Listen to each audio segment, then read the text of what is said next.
હું ડોક્ટર શ્રેણિક Shah, department of urology civil hospital. અહીંયા આગળ આ પેશન્ટ જે 50 વર્ષની ફિમેલ પેશન્ટ, એને ડાબી બાજુની ફ્લેંક પડખામાં દુખાવો હતો અને જ્યારે એની તપાસ કરી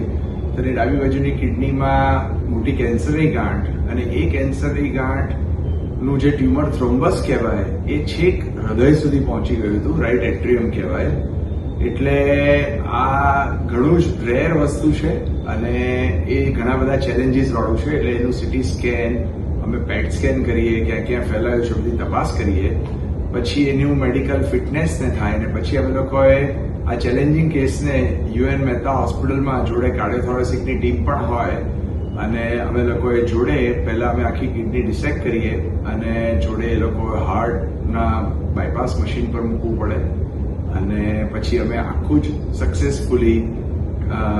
કિડનીનું કેન્સર, કિડની સાથે અને આખું ટ્યુમર થ્રોમ્બસ છે હાર્ટ સાથેનું બધું કાઢીને